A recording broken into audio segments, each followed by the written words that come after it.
Vamos a ir a nuestra sección con rumbo constituyente para seguir, por supuesto, conversando sobre la ceremonia del día de ayer. ¿Fue emotiva? ¿No fue emotiva, verdad? Estaba María Elisa Quinteros y el vicepresidente Gaspar Domínguez. También estuvo Gabriel Boric. Y se le presentó el texto definitivo de la nueva Constitución que se llama Propuesta en esta ocasión, ¿no?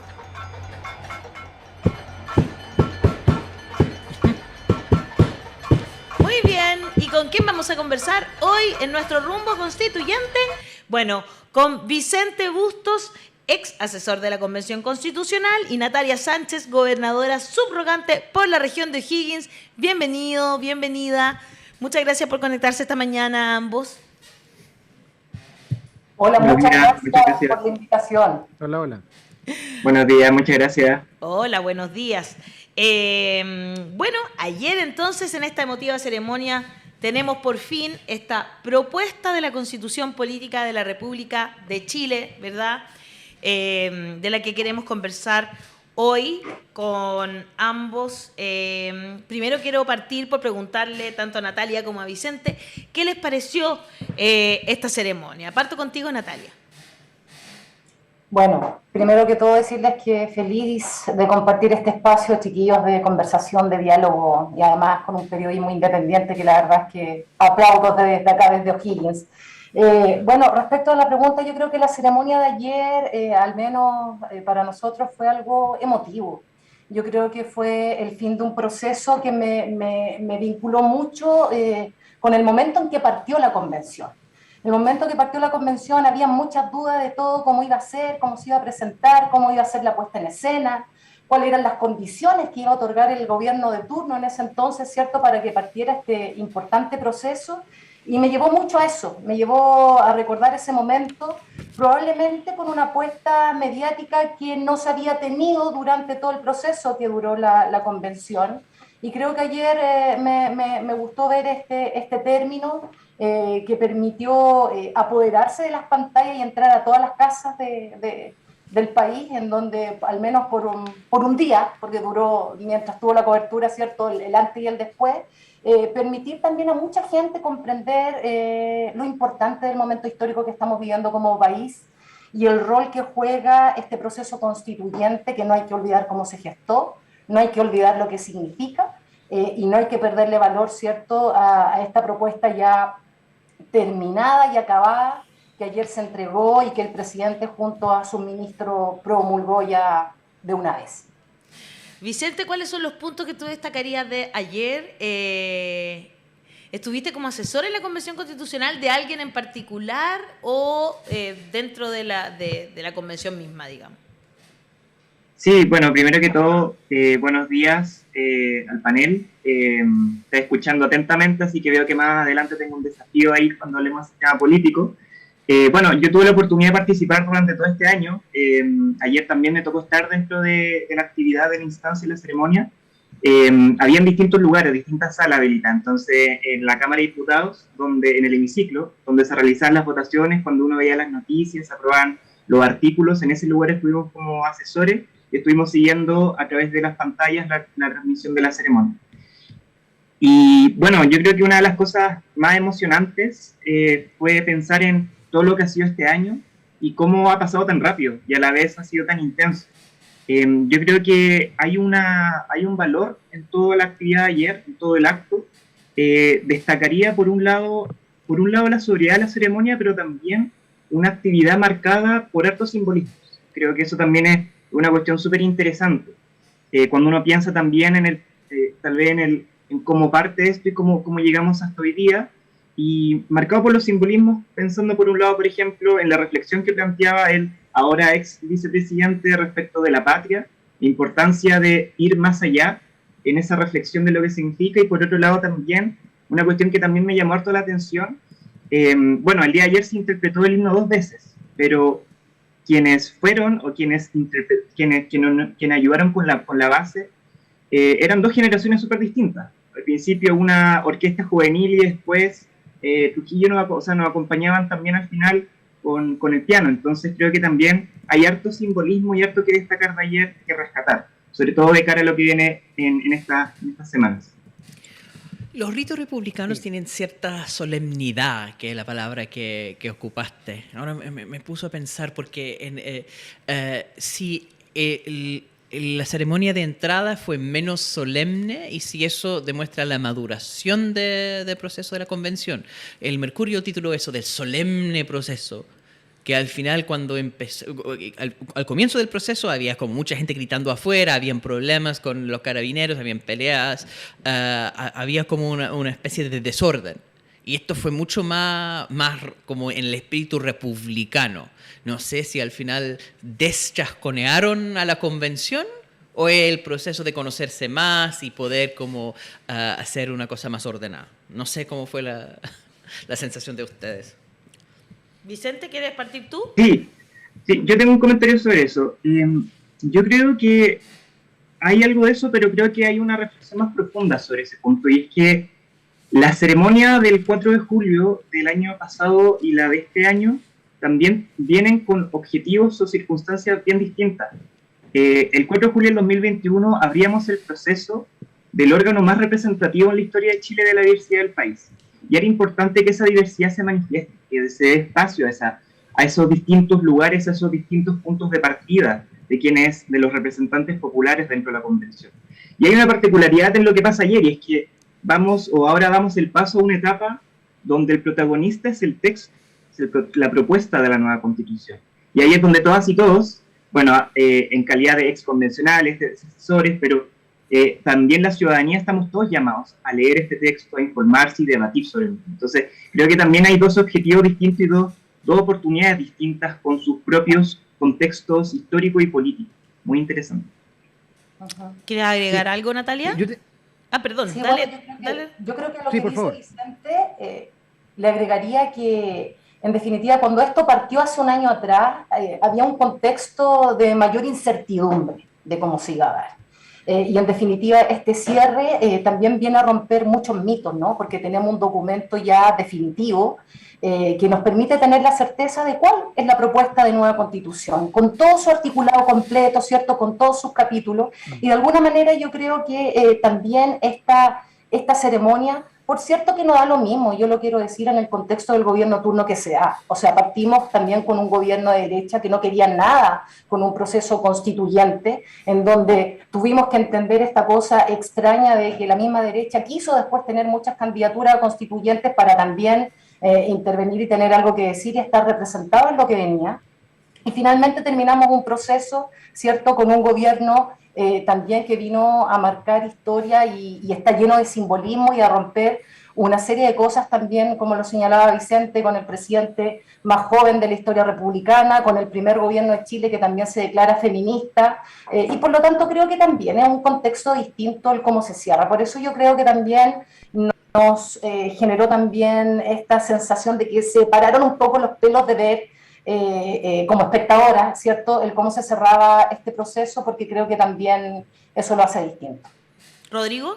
Mira, yo lo involucro los dos acá porque ya analizando el texto, ahí hemos tenido la oportunidad de observar el borrador, todavía no tengo en mis manos la propuesta definitiva, pero frente a los temores iniciales, ¿cierto?, que luego se han transformado en fobia, en mentira y en todo lo que no hemos vivido en el último tiempo. Se mantienen los tres poderes del Estado con independencia, se mantiene la ley de propiedad, no se deroga ninguna otra ley como el Código Penal, que podría ser importante frente a algunas resoluciones. Es una constitución ecológica con una mirada también de género, que abre oportunidades también para aprovechar de mejor manera nuestros recursos naturales, la situación del agua en particular. Entonces, yo siento, entendiendo también de que esta es una constitución transformadora, pero moderada, que al momento de introducirse en la lectura, caen rápidamente todos estos mitos, todas estas tergiversaciones. Pero hay que llegar de una forma más eficiente porque es un hecho de la causa que no todo el mundo se la va a leer. Entonces hay que buscar un buen instrumento, hablando en términos tecnológicos, una buena interfaz para llegar a la gente que no se va a dar el tiempo de leer esto, porque esa es la gente que en definitiva hoy día está indecisa y puede marcar la diferencia entre la apruebo y el rechazo. No sé quién quiere arrancar con alguna reflexión de esto, pero ahí la dejo planteada y muchas gracias por su tiempo. Me gustó el cierre, ¿ah? Y muchas gracias. Natalia Vicente, ¿quién parte? Natalia, parto con Natalia ahora, vamos a ir intercalando. Ok, mira, yo creo que lo que dice Rodrigo completamente de acuerdo. Es decir, ahora lo que toca es hacer la bajada ciudadana como corresponde en un proceso eleccionario, que la particularidad que tiene también es que va a ser voto obligatorio. Primera cosa que también la gente tiene que entender y que tenemos que transmitir por todos lados. Yo siento que se vino a quedar un poco esa cultura de entender que el voto voy si quiero, si puedo, y eso es una primera bajada que hay que hacer, porque eso inmediatamente involucra a entender a las personas que tienen que votar. Segundo, yo estoy completamente de acuerdo que lamentablemente estamos en una sociedad que le gusta leer poco, ¿ah? O que le gusta que se la hagan fácil, lo más resumido posible, las diferencias, lo más gráfico y que sea fácil y rápido de entender. Bajo esa figura yo creo que todas y todos tenemos tremendas responsabilidades. Desde los gobiernos regionales nosotros tenemos una responsabilidad gigante también en promover esta claridad, ¿cierto? En derribar mitos, en entender que este documento también hacerlo llegar al máximo de lugares. Nosotros tenemos la particularidad de estar en una región con una alta composición rural, chiquillos, cuando se habla también del tema de la difusión por redes sociales, para nosotros no es sencillo, porque mucha gente y muchas comunas nuestras son rurales que tienen una mala conectividad o donde es pésima la señal.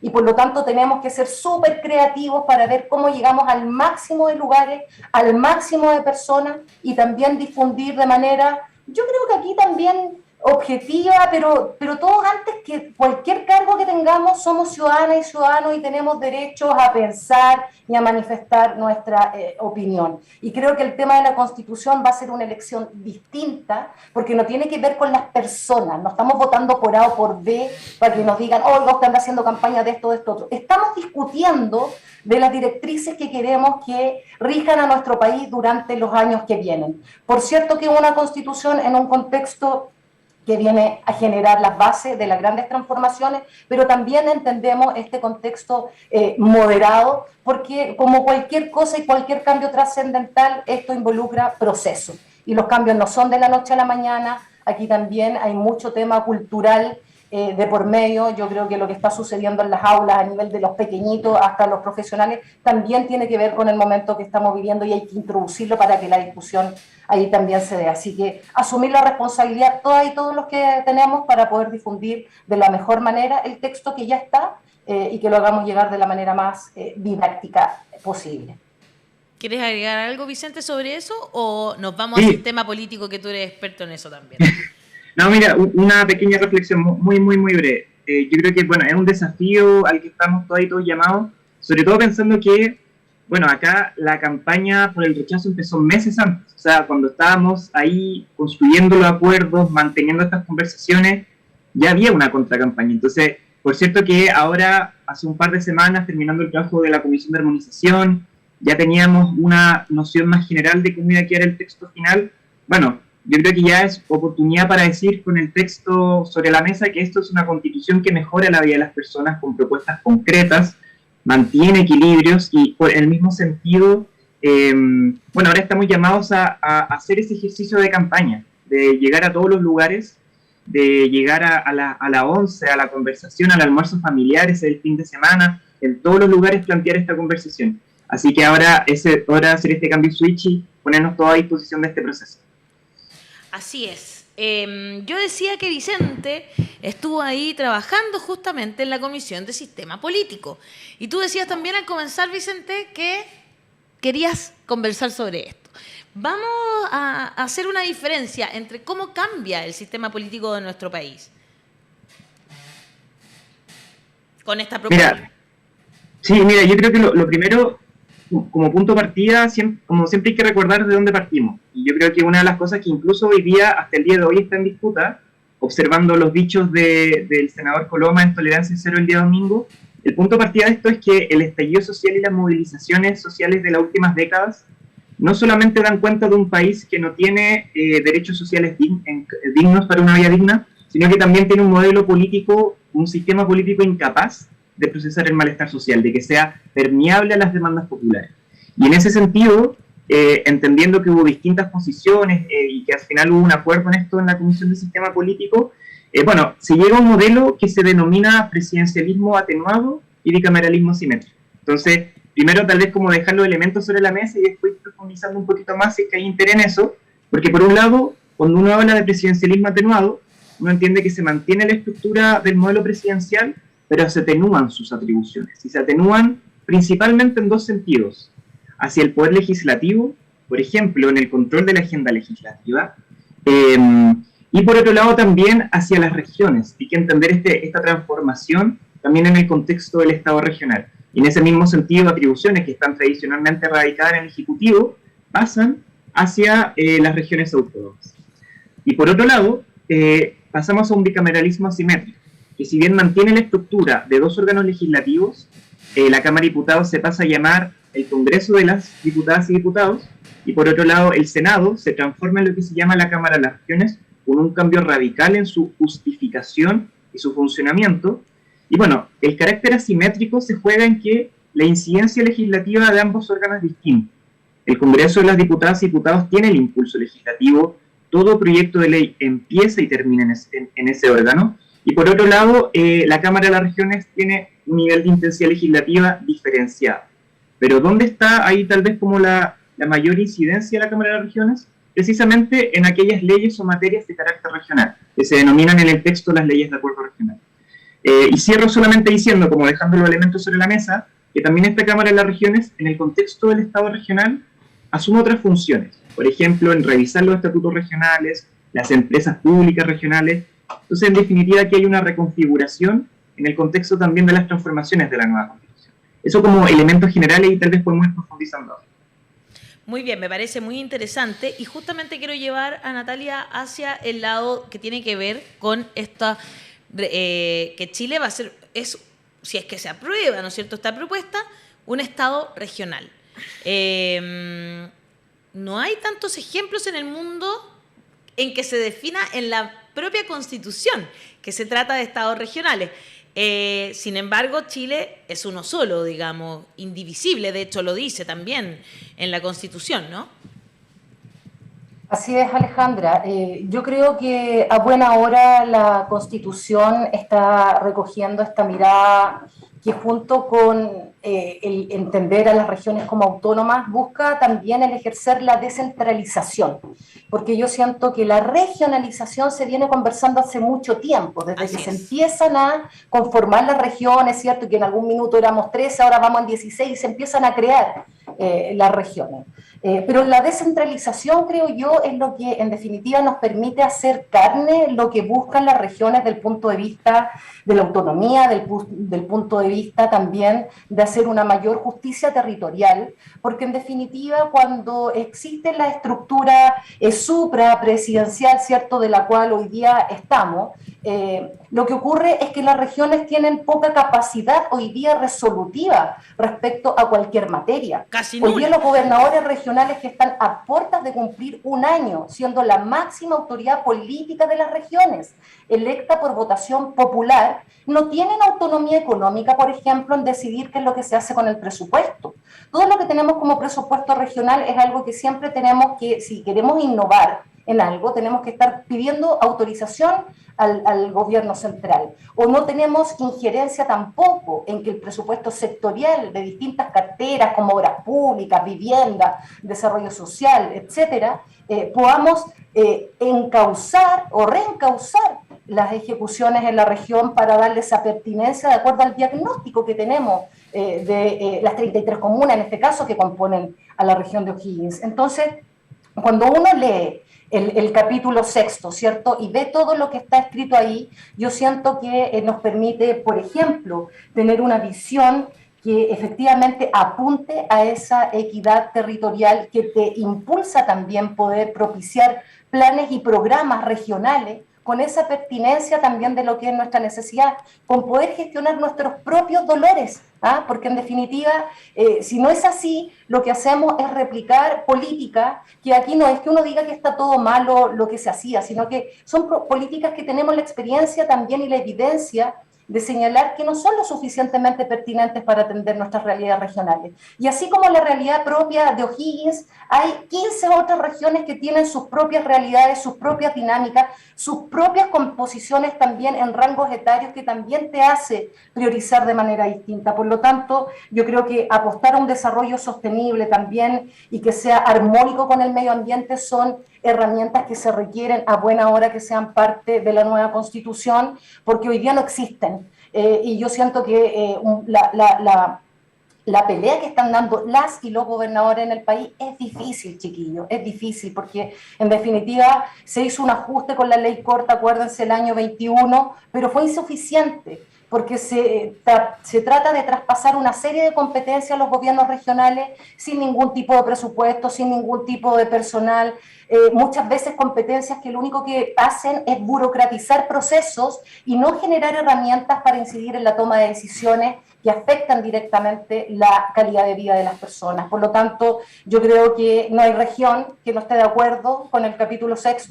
Yo creo que queremos descentralización efectiva, creemos que a buena hora las regiones tienen que también tomar sus decisiones de manera autónoma, y me parece bien también que el poder se discuta de otra forma y se mueva un poco el piso de lo que se ha venido haciendo durante tanto tiempo. Yo soy porteña, tampoco soy santiaguina, pero por ahí va. No, y también porque soy concejala y como que creo mucho también en el poder que están adquiriendo los gobiernos locales si es que se acepta esta propuesta. Carlos Vidal dice, conozco muchas personas del rechazo que no leen el texto, solo leen fake news. Así no avanzamos en el diálogo. Y Natalia hablaba del capítulo 6. Se llama Estado regional y organización territorial.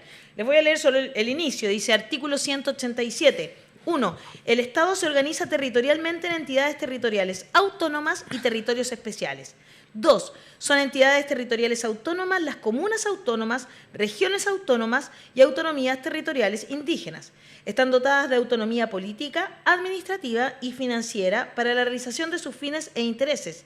Tienen personalidad jurídica de derecho público, patrimonio propio y las potestades y competencias necesarias para gobernarse en atención al interés general de la República, de acuerdo con la Constitución y la ley, teniendo como límites los derechos humanos y de la naturaleza. La creación, modificación, delimitación y supresión de las entidades territoriales deberá considerar criterios objetivos en función de antecedentes históricos, geográficos, sociales, culturales, ecosistémicos y económicos, garantizando la participación popular, democrática y vinculante de sus habitantes.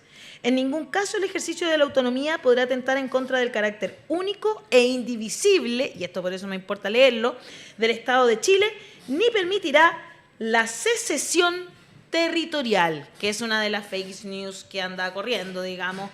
No, Chile es único e indivisible y no se permite la secesión territorial. Es importante. Hassan, Rodrigo, ¿quieren hacer alguna pregunta también a Vicente o a Natalia antes de que cerremos la sección? A los dos, porque es muy relevante también ir aclarando estos temas. Hay algunos que dicen que acá se va a alterar la plataforma de desarrollo de Chile, que fundamentalmente está apoyada en la minería, y aquello se regula porque lo requiere, pero es importante marcar de que acá no es que se vayan a cerrar mineras ni que se vaya a acabar el trabajo en ese sentido, sino simplemente de que van a haber regulaciones ambientales que son las que requiere el momento que estamos viviendo, si estamos en el 2022 y no en 1917. Voy contigo, Vicente. Sí, antes de responder esa pregunta, una muy breve reflexión que también es interesante a propósito de la pregunta sobre Estado regional, que es que si uno revisa el texto, uno se fija que, a diferencia de la Constitución de 1980, la forma en que está construida el poder es de abajo hacia arriba. Parte por las comunas autónomas, después va hacia las regiones, y posteriormente los capítulos que vienen son el Poder Legislativo y el Poder Ejecutivo. Sí. Eso no es una cuestión azarosa, sino que también busca esta idea de que el poder se construye también desde lo local hacia las regiones y hacia también al gobierno nacional. Qué importante ahí eso. también hay una reflexión. De hecho, una cosa que también llama la atención en este texto es que se habla menos de descentralización, pero se habla más de autonomía. Y eso también es porque también hay un cambio de lógica de pensar la distribución del poder desde el centro hacia los territorios, sino que también desde los territorios también se va construyendo desde ahí, siempre manteniendo ojo con lo último que mencionaba también Lale, que es esta idea de mantener siempre la unidad del Estado, este conjunto de actuaciones de la autonomía y también bajo principios de solidaridad interterritorial. Eso es súper importante también en este texto. Y aquí yo también lo tengo ahí a mano, a la vista de ayer me gusta. de la ceremonia. ¿Está firmado como el mío también? Al final también, tengo también ahí un par de firmas que alcancé a reunir antes de salir. Oye, y bueno, y por cierto que también abordando la segunda pregunta, minería es un tema interesante en este texto porque hay uno podría decir que hay algunas ausencias, pero queda una regulación general y queda lo demás a la ley, eso es súper importante. Lo que no queda este texto constitucional también va a ser parte del debate democrático de los próximos años. Y en ese sentido lo que sí queda es un marcado énfasis en aumentar los estándares en la regulación ambiental. Y eso es súper importante, porque acá hay un cambio de lógica, un cambio de paradigma, de mirar el medio ambiente en relación a las personas, a mirar también la protección del medio ambiente y la relación de la sociedad con la naturaleza de forma armónica. Que es esto de que es esta idea del principio del buen vivir. Entonces, ese cambio de paradigma está a través de distintas herramientas. Por cierto que hay una referencia y específica también a las actividades mineras en relación a esta nueva política o este desafío de implementar una nueva política minera acorde a estos nuevos estándares, así que esos desafíos están. Y por cierto, acá no se ve o no hay una oposición entre el desarrollo y la protección del medio ambiente, sino que más bien es una relación complementaria, pensando también en la justicia intergeneracional y que el día de mañana también las futuras generaciones puedan desarrollarse en las condiciones similares a las actuales. Muy bien. Encuentro que hemos tocado una variedad de temas muy importantes que tiene que ver con muchas cosas que se han inventado. Y me gustaría que cerráramos con lo que tiene que ver con lo que dijo Gaspar Domínguez ayer, que fue muy claro. A mí me gustó mucho su discurso, fue el que más me gustó, voy a confesarlo, y que tiene que ver con los emblemas patrios. Porque hay un sector que le encanta hablar de patriotismo, ¿verdad? Sin embargo, cuando vino el momento de aprobar los emblemas patrios, rechazaron, fíjense ustedes. Entonces, Gaspar Domínguez habla, ¿no es cierto?, de algo muy interesante, diciendo que el patriotismo es mucho más que los emblemas, ¿no? Mucho más que una bandera, es mucho más que un himno. En muchas cosas más que eso. Y ese yo creo que fue no sé si llamarlo golpe, pero fue muy importante que él lo haya... combo breaker.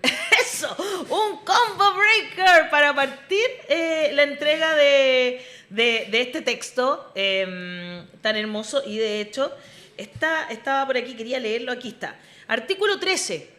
Son emblemas nacionales de Chile la bandera, el escudo y el himno nacional. 2, y aquí está lo que no querían aprobar, ¿no es cierto?, quienes hoy día hablan, es el Estado reconoce los símbolos y emblemas de los pueblos y naciones indígenas. Eso es todo lo que dice. Se reconocen, nada más. Rodrigo, y bueno, yo quería darle la palabra a efectivamente, ¿qué les parece para que vayamos cerrando ya? Que Gaspar haya hablado de esto para cerrar. ¿A quién? ¿A cualquiera? Natalia, dale tú, eso. Bueno, yo creo que es clave lo que dijo Gaspar, ¿no? O sea, creo que lo dijo de la mejor forma y con una profundidad necesaria. En definitiva, efectivamente hay mucha gente que cree y se aferra a los símbolos y de ahí aparece una cosa hipernacionalista que tiene una cierta razón de ser, de una parte de la historia oficial muy republicana que, bueno, también es parte de la diversidad de nuestro país. Pero creo que lo que se logró incluir en el nuevo texto de la Constitución, de la propuesta de Constitución, creo que es clave, porque en definitiva las banderas, los símbolos u otras cosas que probablemente desconozcamos que son importantes para las distintas culturas que están en nuestro país deben ser reconocidas como corresponde. Yo simplemente les quiero contar una pequeña anécdota. Nosotros, nuestro gobierno regional, desde que partimos, esto se asumía, nuestro gobernador regional asumió en una sesión con el Consejo Regional como la ceremonia oficial, ¿cierto? En donde asume la nueva autoridad. Posteriormente a eso, las distintas organizaciones de la región aquí hicieron la fiesta de la democracia, que fue una fiesta ciudadana para asumir el cargo de gobernador regional. Y nos trajeron unos regalos que fueron muy claves, que hasta el día de hoy perduran acá, que era en el caso de la región de O'Higgins un cuadro pintado por un artista regional de Cachapoal, como el primer gobernador indígena de la historia de nuestra región, y nos trajeron, digamos, al primer gobernador regional electo por la ciudadanía, juntando dos tiempos históricos de una manera muy simple y sencilla, que a mí me representa también un poco lo que dijo Gaspar en su discurso ayer. Y también la bandera en este caso del pueblo mapuche, que en algunos casos nos ha generado polémica aquí en la región. Nosotros tenemos en nuestro salón del gobernador la bandera chilena, la primera bandera de la República de Chile y la bandera también del pueblo mapuche. Y créanme que existe gente que viene aquí al salón y le genera picazón, no sé, el hecho de ver las tres banderas. Sí, bueno, creo que esta constitución, sí, lo que va a permitir de ahora en adelante es que también exista mayor tolerancia a entender que somos parte de algo común con la diversidad válida que debe existir en un país, en una región, en una provincia, en una comuna. Y desde esa perspectiva me parece que quedó de una manera adecuada y me parece muy importante también difundir en su real dimensión lo que significa en la nueva Constitución. Yo creo que es muy importante lo que ustedes dos han dicho. Yo creo que viene la parte más compleja, que ahora es la difusión, es un trabajo puerta a puerta, aclarar muchas cosas, tener el espacio también en los medios tradicionales y hacer el trabajo en los medios independientes, pero yo me siento muy orgulloso de lo que se logró. Hay que entender también que muchas veces acá se exageraron discusiones, se colocaron énfasis para evidenciar a veces que habían diferencias, propuestas a lo mejor un poco alocadas, como terminar con los poderes del Estado, pero nada de eso finalmente llegó al texto. Es un texto transformador, no revolucionario, que le entrega muchas armas también a los gobiernos de turno para que ellos, como corresponde, estructuren los planes y los programas para llevar a cabo los mandatos constitucionales, pero nos acerca mucho también al país que queremos. Por eso que un piso no es un techo. Y por eso que también uno dice, a ver, si perdemos esta oportunidad, que para mí es una oportunidad dorada, va a ser muy difícil volver a tener la chance de avanzar en los cambios más estructurales. Yo sé que los procesos de cambio no se van a detener, y en este caso no vamos a volver al 17 de octubre del 2019, pero se va a hacer todo más lento, más dificultoso, y ciertamente va a ser una pelea donde si lamentablemente gana el rechazo, las viejas estructuras van a permanecer un tiempo más hasta que se busque otro espacio para poder comenzar a derribarla. Así que de verdad yo le agradezco mucho esto y esperemos que tengamos más conversaciones en lo que viene, porque ahora nos resta la tarea más dura, que es la tarea de ir delimitando la paja del trigo e ir también haciendo una labor de conocimiento y de colocar los pilares fundamentales en el corazón de la gente de lo que es este proceso y el texto tan hermoso que hoy día nos ofreció en la ceremonia del día de ayer, chiquillos. ¿Rodrigo? Sí, por favor, Vicente. Sí, no, para también tomar esa pregunta, porque creo que en verdad es un punto súper interesante lo que ocurre con este artículo, por dos cosas. Bueno, primero que todo, la reflexión más general. Creo que a propósito de la reflexión que plantea Gaspar en su momento, bueno, es una disputa también de lo que significa amar la patria, como decía Gaspar en su propio discurso, y en el sentido de que amar la patria va mucho más allá de los símbolos, sino que también va en torno a la idea de reconocer la diversidad que hoy día integra el país, y reconocerla en diversos sentidos, distintos pueblos y naciones, las diversidades también en términos de identidad, y en distintos sentidos. Entonces creo que también ahí hay una idea y una puerta abierta también de cara a esta campaña. Tenemos que llegar a todos los lugares, tenemos que hablar con las personas que no están hoy día convencidas con esta propuesta y mostrarles la diversidad que se reconoce en este texto. Y por otro lado también un detalle, y creo que también estos detalles que también dan cuenta de ideas súper importantes sobre este texto. Hace un par de semanas, o hace muy poquito, se escuchaba esto de que la derecha rechazó las indicaciones de armonización del artículo. Se aprobó de todas maneras, pero lo que se rechazaron eran los ajustes de armonización. Pero si uno retrocede en la historia de este artículo, un aspecto interesante es que la autoría original de la redacción de esto viene de una indicación de una convencional constituyente de centro-derecha, que propuso exactamente un texto muy similar a este y fue aprobado con 117 votos dentro del pleno de la convención. Entonces, ¿a qué voy con esto? El origen de este artículo es de una propuesta que venía, de hecho, de la centro-derecha, quienes han dicho en más de una ocasión que no han sido parte en la redacción de esta Constitución, pero hay ejemplos como este que dan cuenta de que esta no es una constitución partisana, no es una constitución que es un programa de gobierno, sino que efectivamente es una puerta abierta o es un espacio que reconoce también la diversidad de los distintos autores o de los distintos convencionales. Esta es una constitución que no es patrimonio de ninguna bancada ni de ningún convencional en específico, sino que la diversidad que lo compone. Y cierro con esto porque entiendo que ya estamos como cerrando con Sí, con claro, el panel. tiene Jaime Baza ahora, de hecho, ya está sentadito Sí, en el estudio. cierro con una reflexión por mi parte al menos. A mí me gusta mucho esta idea de que esta propuesta de nueva constitución es una puerta abierta. Mucho hablamos de la idea del candado, esto es mucho más que un candado, un poquito más abierto, es más allá de eso, es una puerta abierta.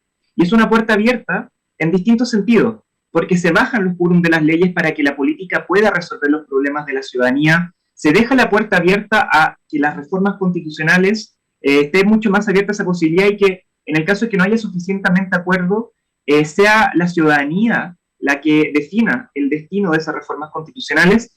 Y viendo los últimos artículos, para que ahí la gente siempre uno se queda, uno te revisa el último capítulo, pero los últimos capítulos dan cuenta de que también en el caso de que el pueblo lo exija o lo demanda así, se pueda cambiar nuevamente la Constitución a través de las herramientas democráticas de una futura Asamblea Constituyente o Convención Constitucional. Entonces, en definitiva, tienen las herramientas para que sea el pueblo el que crea su propia historia. Eso, muchas gracias. Es verdad. No, gracias a ustedes, Natalia y Vicente. Ya estamos conectados de nuevo contigo, Ale, porque parece que llegó nuestro invitado. Así que recordemos que Rumbo Constituyente va también el día miércoles a las 8 de la noche y con ustedes nos conectamos ya la próxima semana. Así que, Natalia y Vicente, un abrazo gigante, que les vaya súper. Muy bien. Muchas gracias. Gracias, Natalia. Gracias, Chao, chao. Vicente. Vicente Bustos. Hasta luego, muchas gracias. Ex asesor de la Convención Constitucional y, por supuesto, Natalia Sánchez, gobernadora subrogante por la región de O'Higgins. Un abrazo, que estén muy bien.